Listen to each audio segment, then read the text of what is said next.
ಇವತ್ತು ನಮ್ಮ ರಾಜ್ಯಾಧ್ಯಕ್ಷರಾಗಿರುವಂಥ ವಿಜೇಂದ್ರ ಅವರ ಸೂಚನೆ ಮೇರೆಗೆ ನಮ್ಮ ಜಿಲ್ಲಾಧ್ಯಕ್ಷರುಗಳಾಗಿರುವಂತಹ ನಗರ ಜಿಲ್ಲಾಧ್ಯಕ್ಷರಾದಂಥ ನಾಗೇಂದ್ರಣ್ಣವರು ಹಾಗೂ ನಮ್ಮ ಗ್ರಾಮಾಂತರ ಜಿಲ್ಲಾಧ್ಯಕ್ಷರಾಗಿರುವಂತಹ ಎಲ್.ಆರ್. ಮಾದೇವಸ್ವಾಮಿಯವರ ನೇತೃತ್ವದಲ್ಲಿ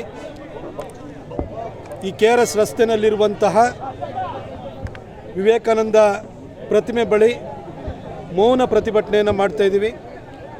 ಈ ರಸ್ತೆಗೆ 1927ರಲ್ಲೇ ಈ ದೇಶದ ಮೊದಲನೇ ಒಂದು ಸಿಟಿ ಇನ್ಫ್ರಾಸ್ಟ್ರಕ್ಚರ್ ಬಗ್ಗೆ ಒಂದು ಬೋರ್ಡ್ ಅಂತ ಬಂದಿತ್ತು, CITB ಅಂತೇಳಿ ಹೇಳ್ಬಿಟ್ಟು, ಸಿಟಿ ಇನ್ಫ್ರಾಸ್ಟ್ರಕ್ಚರ್ ಟ್ರಸ್ಟ್ ಬೋರ್ಡ್ ಅಂತೇಳಿ ಹೇಳ್ಬಿಟ್ಟು ಮಹಾರಾಜರ ಕಾಲದಲ್ಲಿ ಬಂದಂಥದ್ದು. ಆ ಸಂದರ್ಭದಲ್ಲೇ ಈ ರಸ್ತೆಗೆ ಪ್ರಿನ್ಸಸ್ ರಸ್ತೆ ಅಂತೇಳಿ ಹೇಳಿ ಹೆಸರಿಡಲಾಗಿದೆ ಎಂಬುದು ದಾಖಲೆ ಸಮೇತ ಸಿಕ್ಕಿದೆ. ಈ ಹಿನ್ನೆಲೆಯಲ್ಲಿ ಮೈಸೂರು ಮಹಾನಗರ ಪಾಲಿಕೆ ತಾನು ಇಶ್ಯೂ ಮಾಡಿರುವಂಥ ನೋಟಿಫಿಕೇಷನ್ನು ವಾಪಸ್ ತೆಗೆದುಕೊಳ್ಬೇಕು. ಈಗಾಗಲೇ ಇರುವಂಥ ಹೆಸರನ್ನು ಬದಲಾಯಿಸೋದಕ್ಕೆ ಕಾರ್ಪೊರೇಷನಿಗೆ ಕೂಡ ಹಕ್ಕಿಲ್ಲ. ಕರ್ನಾಟಕ ಮುನ್ಸಿಪಲ್ ಆ್ಯಕ್ಟ್ ಬರೋದಕ್ಕಿಂತ ಮೊದಲೇ CITB ಅನ್ನೋದು ಬಹಳಷ್ಟು ವರ್ಷಗಳ ಹಿಂದೆ ಬಂದು ಮಹಾರಾಜರ ಕಾಲದಲ್ಲಿ ಇದಕ್ಕೆ ಪ್ರಿನ್ಸಸ್ ರೋಡ್ ಅಂತ ಹೆಸರಿರೋದ್ರಿಂದ ಅದನ್ನು ಬದಲಾಯಿಸುವಂಥ ಯಾವುದೇ ಹಕ್ಕಾಗಲಿ ಅವಕಾಶಗಳಾಗಲಿ ಮೈಸೂರು ಮಹಾನಗರ ಪಾಲಿಕೆಗೆ ಇಲ್ಲ. ಅವರು ತಮ್ಮ ಪ್ರಯತ್ನವನ್ನು ಕೈ ಬಿಡಬೇಕು ಅಂತ ಹೇಳಿ ನಾವು ಪ್ರತಿಭಟನೆಯನ್ನು ಇವತ್ತು ಮಾಡ್ತಾಯಿದ್ದೀವಿ ನಮ್ಮ ಇಬ್ಬರು ಜಿಲ್ಲಾಧ್ಯಕ್ಷರ ನೇತೃತ್ವದಲ್ಲಿ.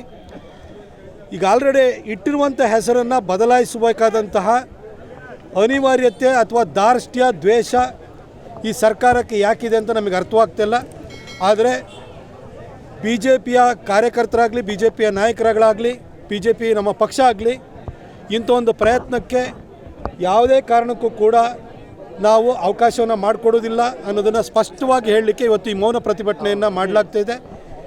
ಮೈಸೂರು ಸಿಟಿ ಕಾರ್ಪೊರೇಷನ್ನು ತಕರಾರುಗಳನ್ನು ಸ್ವೀಕರಿಸಿ ಅದಕ್ಕೆ ಅವರ ಪ್ರಯತ್ನವನ್ನು ಅವ್ರು ಕೈ ಬಿಡಬೇಕು. ಜೊತೆಗೆ ನಿನ್ನೆ ನಮ್ಮ ಸಂಸದರಾಗಿರುವಂತಹ ಯದುವೀರ್ ಒಡೆಯರ್ ನೇತೃತ್ವದಲ್ಲೂ ಕೂಡ ದಾಖಲೆಗಳನ್ನು ಮಹಾನಗರ ಪಾಲಿಕೆ ಆಯುಕ್ತರಿಗೆ ನೀಡಲಾಗಿದೆ.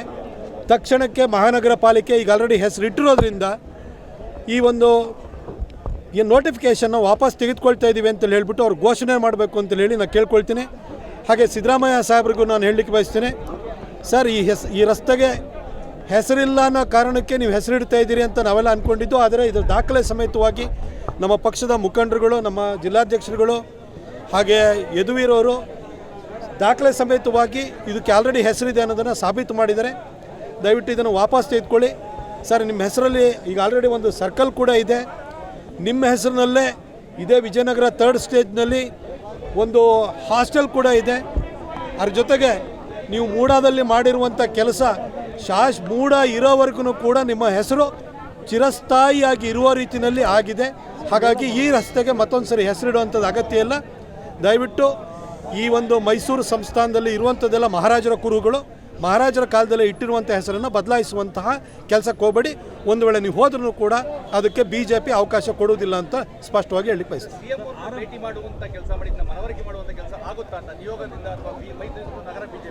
ದಾಖಲೆ ಸಮೇತವಾಗಿ ನಮ್ಮ ಜಿಲ್ಲಾಧ್ಯಕ್ಷರು ನಾಗೇಂದ್ರಣ್ಣವ್ರು ಇರ್ಬೋದು, ಎಲ್.ಆರ್. ಮಾದೇವಸ್ವಾಮಿಯವರು ಇರ್ಬೋದು, ಯದುವೀರವ್ರು ಇರ್ಬೋದು, ಕಾರ್ಪೊರೇಷನ್ ಕಮಿಷನರಿಗೆ ಸಲ್ಲಿಸಿ ಆದ ನಂತರ CM ಹತ್ರ ಮನೆ ಬಾಗಿಲು ತಟ್ಟಬೇಕಾದಂಥ ಅವಶ್ಯಕತೆ ಇಲ್ಲ. ಅವರು ಕೂಡ ಹೇಳಿ ಕೇಳಿ ಕಾನೂನು ಪದವೀಧರರು, ಅವರಿಗೆ ಕಾನೂನಿನ ಅರಿವಿರಲೇಬೇಕಾಗುತ್ತೆ. ಇಟ್ಟಿರುವ ಹೆಸರನ್ನು ಬದಲಾಯಿಸೋದಕ್ಕೆ ಅವಕಾಶ ಇಲ್ಲ ಕಾನೂನಲ್ಲೂ ಕೂಡ. ಮೈಸೂರಿನ ಹಿನ್ನೆಲೆ ಅವ್ರಿಗೆ ಗೊತ್ತಿದೆ. ಮಹಾರಾಜರು ಕಟ್ಟಿದಂಥ ಕನ್ನಂಬಾಡಿ ಕಟ್ಟೆಯ ನೀರನ್ನು ಕುಡಿದು ನಾವು ಬೆಳೀತಾ ಇರೋವಂಥವ್ರು, ನಾವು ಅದು ಕೊಡುವಂಥ ಅನ್ನದಿಂದಲೇ ನಾವು ಬದುಕಿರೋವಂಥವ್ರು ನಾವು. ಮೈಸೂರು ಮಹಾರಾಜರು ನಾಲ್ವಡಿ ಕೃಷ್ಣರಾಜ ಒಡೆಯರು ಕಟ್ಟಿದಂಥ ವಿಶ್ವವಿದ್ಯಾಲಯದಲ್ಲಿ ಸಿದ್ದರಾಮಯ್ಯ ಸಾಹೇಬ್ರನ್ನು ಕೂಡ ಪದವಿನ ಪಡ್ಕೊಂಡಿದ್ದಾರೆ.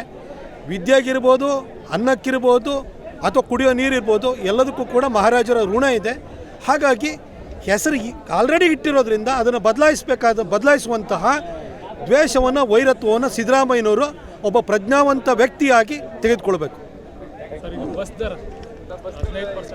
ಫಸ್ಟ್ ಇದನ್ನು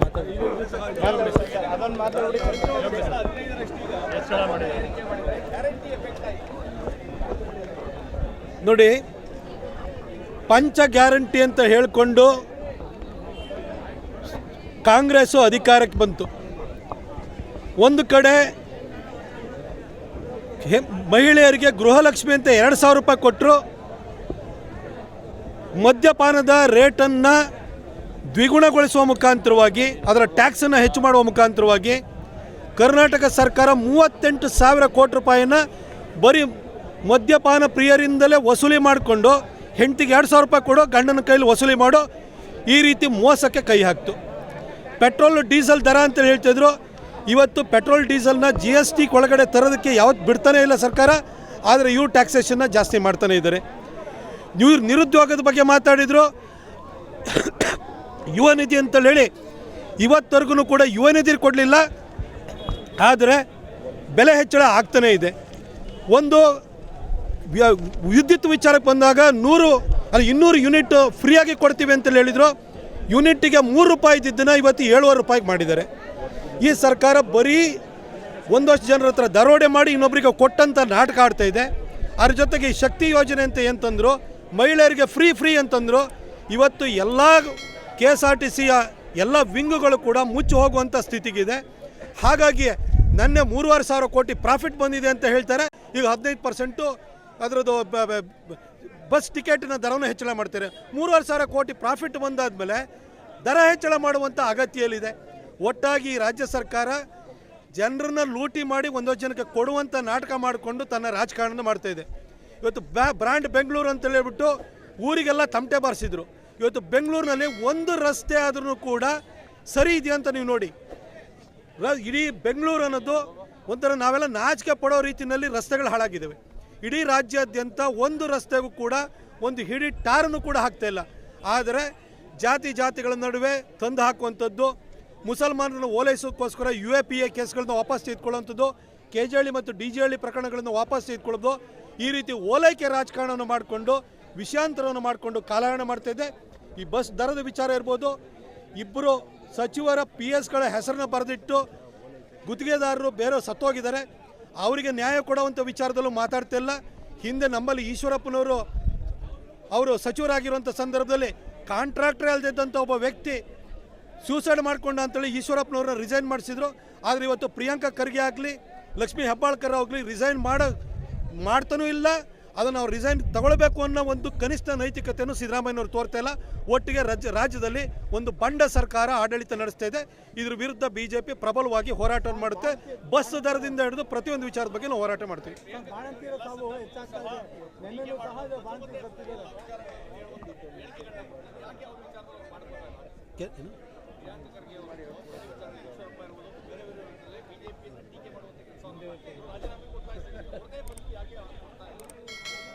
ಈ ಪ್ರಿಯಾಂಕಾ ಖರ್ಗೆ ಯಾವ ರೀತಿ ವ್ಯಕ್ತಿ ಅಂತಂದರೆ, ನಮ್ಮಲ್ಲಿ ಒಂದು ಹಿಟ್ ಆ್ಯಂಡ್ ರನ್ ಅಂತಾರೆ, ಗುದ್ದು ಓಡೋಗು ಅಂತ ಹೇಳ್ಬಿಟ್ಟು ಆಕ್ಸಿಡೆಂಟ್ ಆದಾಗ. ಈ ಪ್ರಿಯಾಂಕಾ ಖರ್ಗೆದು ಸ್ಪಿಟ್ ಆ್ಯಂಡ್ ರನ್ ಅಂತ ಉಗಿದು ಓಡೋಗಂಥದ್ದು. ಆತ ಹಿಂದೆ ಇದ್ದಾಗ್ಲೂ ಕೂಡ PSI ಹಗರಣ ನನ್ನ ಹತ್ರ ದಾಖಲೆ ಇದೆ. ಎಲ್ಲಪ್ಪ ದಾಖಲೆ ಕೊಟ್ರೇನ್ರಿ? ನಿಮ್ಮ ಸರ್ಕಾರ ಬಂದು 1.5 ವರ್ಷ ಆಯಿತು. ಒಂದು ಹಗರಣದ ಬಗ್ಗೆ ಯಾರು ತನಿಖೆ ಮಾಡಿದ್ರೇನ್ರಿ? ಇದೇ ಪ್ರಿಯಾಂಕಾ ಖರ್ಗೆ ಬಿಟ್ಕಾಯಿನ್ ಹಗರಣದ ನಿಮ್ಮದೇ ಸರ್ಕಾರ ಬಂದಿದೆ. ಬಿಟ್ಕಾಯಿನ್ ಹಗರಣದ ಬಗ್ಗೆ ಏನು ಮಾಡಿದ್ರಿ? ಇವಾಗ ಅವರ PS ಹೆಸರು ಬರೆದು ಬಿಟ್ಟು ಯಾರು ಸೂಸೈಡ್ ಮಾಡಿಕೊಂಡ್ರೆ ಸಾಕ್ಷ್ಯ ಕೊಡಿ ಅಂತ ಕೇಳ್ತೀರಿ. ನೀವಿಷ್ಟು ಆರೋಪ ಮಾಡಿದ್ರಿ, ಸಾಕ್ಷ್ಯ ಕೊಟ್ರ? ಆಯಿತು, ಸುಳ್ಳು ಹೇಳ್ಕೊಂಡೆ ಅಧಿಕಾರಕ್ಕೆ ಬಂದಾಯಿತು. 40% ಬಗ್ಗೆ ಇವತ್ತವರೆಗೂ ಆದರೂ ಒಂದು ದಾಖಲೆ ಸಿಕ್ಕಿದೆಯಾ? ಇವತ್ತು ಇಡೀ ರಾಜ್ಯವನ್ನು ಲೂಟಿ ಮಾಡ್ತಾ ಇರುವಂಥವ್ರು ಇವರು. ಈ ಪ್ರಿಯಾಂಕಾ ಖರ್ಗೆನ ರಾಜ್ಯ ಜನತೆಗೆ ಗೊತ್ತಾಗಿದೆ. ಆತ ಈ ಉಗಿದು ಓಡೋಗುವಂಥ ಪ್ರವೃತ್ತಿಯನ್ನು ಅವರು ರೂಢಿ ಮಾಡ್ಕೊಂಡ್ಬಿಟ್ಟಿದ್ದಾರೆ. ಸಿದ್ದರಾಮಯ್ಯನವರೇ, ಇಂಥವ್ರನ್ನ ನಿಮ್ಮ ಕ್ಯಾಬಿನೆಟಲ್ಲಿ ಇಟ್ಕೊಳ್ಳೋದ್ರಿಂದ ನಿಮಗೂ ಏನು ಶ್ರೇಯಸ್ ಬರಲ್ಲ. ನೀವು ಕಳಂಕಿತರಿದ್ದೀರಿ. ಕಳಂಕಿತರನ್ನೇ ಕೂಡಿದಂಥ ಒಂದು ಸರ್ಕಾರವನ್ನು ನೀವು ನಡೆಸ್ತಾ ಇದ್ದೀರಿ ಅನ್ನೋದು ರಾಜ್ಯದ ಜನತೆ ಗೊತ್ತಾಗಿದೆ. ನಾಳೆ ಬೆಳಗಿನ ಚುನಾವಣೆ ಆದರೆ ನೀವು ನಿರ್ನಾಮ ಆಗಿ ಹೋಗ್ತೀರಿ. ಜನತೆಯ ಅಭಿಪ್ರಾಯಕ್ಕೆ ಸ್ವಲ್ಪನಾದರೂ ತಲೆಬಾಗುವಂತಹ ಅಂಜುವಂತಹ ಕೆಲಸವನ್ನು ಮಾಡಿ ಅಂತ ಅವ್ರನ್ನ ಕೇಳ್ಕೊಳ್ತೀನಿ.